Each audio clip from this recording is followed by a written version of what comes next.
there is a time which God decides for all of us.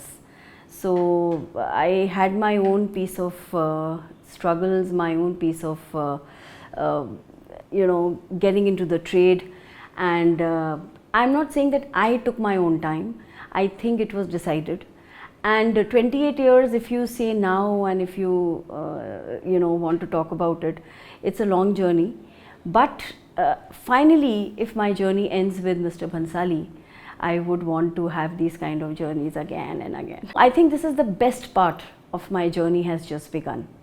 Otherwise, all that I have been doing even earlier, starting from as a child actor, as a child artist from my hometown, to getting into the NST in Delhi, and then coming to Mumbai and working here behind the camera as a creative director and as a programming person.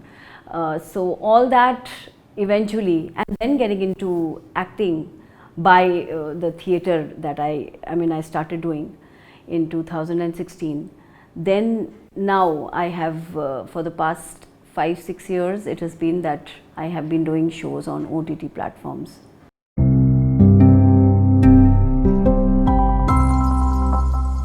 I think that was my karma, where eventually after Sacred Games, I got a very good character in Meenakshi Sundareshwar, which was a film for Netflix.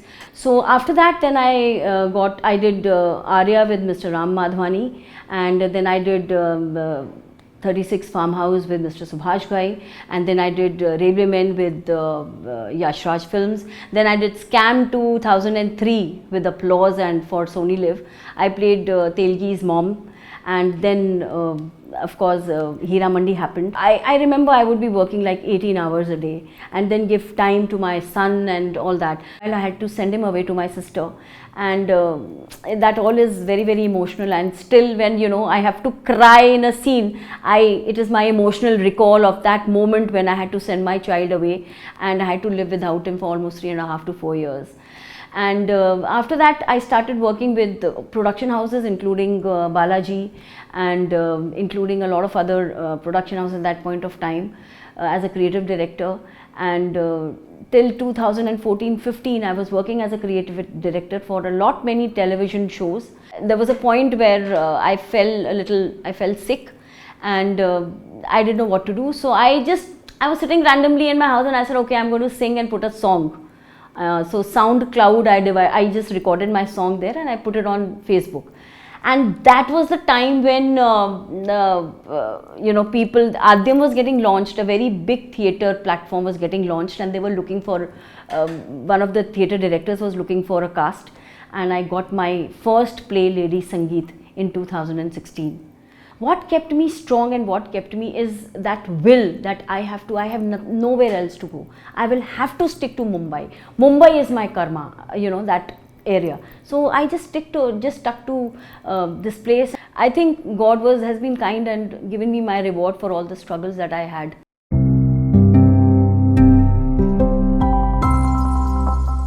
Gautam, he's a very big casting director.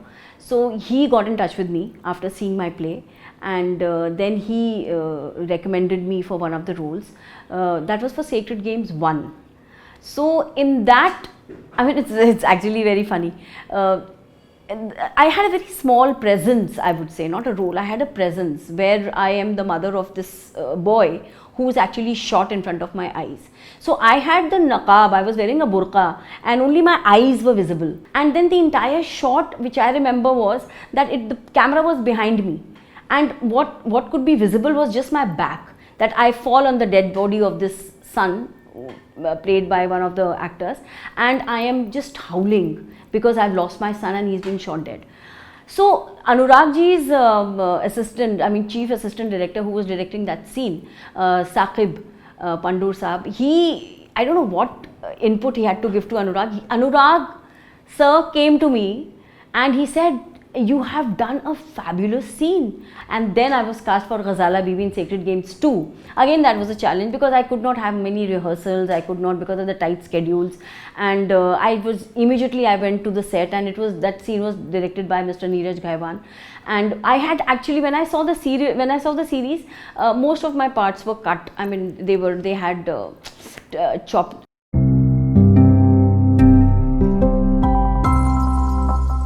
I have been doing theatre. So there is this play that I do, Bandish. It's called Bandish, and it is a very famous play. And I play the role of a bai, a person who used to sing. And the story is based in the pre-independence era. And I because I'm a singer actor, and this play was basically was looking for a singer actor, because the Baiji, she sings, and it is about basically it is about the prestige and the respect that the courtesans used to get during pre-independence, and they had a role to play in society. So the play talks about this woman who just when the Britishers they are in India, when they come to India, and they suddenly take these calls, and they don't give any respect. So an incident has happened in the story and in the life of this bai, where she's told that you will not be you are not allowed to enter the All India Radio from the main gate. So the entry and the exit both are going to now happen from the back gate. So that really, it really affects her. And he says that we have lived a life of a queen, and people used to respect us. Suddenly, these people are trying to come in the way, and they are telling us what not to do. So that play, I think, played a very important role. I think one of the team members of Mr. Bhansali, they saw the play, and from there I think they recommended my name to the casting director, Shruti Mahajan. And she got in touch with me, her team got in touch with me, and then I was called for an audition. It was a self-test, but I was very particular while I was preparing for the self-test, that I should not go wrong anywhere, and that it should be really appealing in terms of the costume, the texture, whatever I used as a property. So I was very, very clear about that, and I gave my best.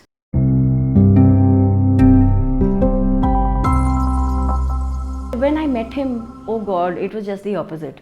He is one of the most humblest, and I think I can describe him in one word: he is an artist. So he only looks at his character. When even I think when he was looking at me, it seemed to me that he is looking at me with an X-ray eye. That how is she going to fit as one of the characters that I have cast.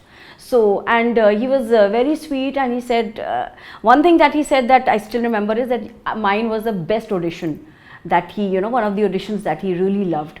So that remained in my mind. So, I mean, after meeting him and he telling me that my audition was one of the best that he saw, that I think sailed me through the entire journey of Heeramandi. I mean, he would call us for the rehearsals, all the actors. He takes up every scene with the actors before he shoots. So when we are in the middle of that discussion, he is open. He wants his actors to tell him what they want to do. So if an actor feels that, no, I can do it this way also, he is open to it. I mean, I really don't know from how people think that he is not open. First, he takes from the actors. He is one person who takes from the people. And he knows that this person is best in this. Supposingly, if he knows that I sing, so he is going to ensure that as an actor, I give my best as a singer also. So there were ample of discussions, and he was open to it. He would just allow anyone to say anything. But yes, I mean, in terms of the final call and the final, to be taken by the director, that is, I mean, he is the captain of the ship. So we are giving our best, and he takes the best. I'm not going to categorize him as being, as being temperamental and being angry, and I have never looked at him like that. And one thing which I strongly feel is that to know this person, to know anybody, I mean, you have to spend some time with that person. So when I was a part of Heeramandi for 1.5 years, and I would see him work passionately passionately on the set, I am sure he would be expecting the same from the people he is working with. Even if the smallest of things that he saw in the frame are disturbing, he would go and correct it. So if a big man like him, if a director like him is doing the smallest, the trivial of acts on his set, anybody should. I mean, as an actor, I owned that place. I was not very familiar with the way he works, because that was my first experience. I was taking everything as it was coming to me. I was not going on whatever people had said, and so for me, I don't think there was anything wrong. He wanted something. There have been instances where he has hugged his actors. He has hugged me also, and he called me. There was one particular shot that he made me do. He wanted me to do something. It was a movement-oriented shot, and when he saw that shot on the monitor, he called me and he said, "Just see what you have done," and everybody clapped. So, I mean, I have to talk about that. I can't be just saying that no, he is angry and he's temperamental and he has issues. No, I was scolded. I was, when I did not do my best, he would ensure that I gave my best. We all of us bonded really extremely well. I mean, from Manisha ji to Richa to Sonakshi ji to, I mean, all of us, Sharmin, we all were like, it was like a family.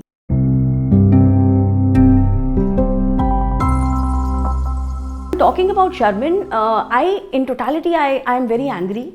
I was very angry when everybody, until today, I mean, even if I'm scrolling on Insta, if I'm scrolling on stories and all, there is people, I think they're only talking about Sharmin and now what is happening to her after marriage and about her husband. I think it's very sad, trolling anybody, any artist, any actor. I mean, we all have the freedom to talk about, what we feel, but everybody has an individual perspective. I mean, according to me, if you ask me, I have seen that girl working really hard on the set.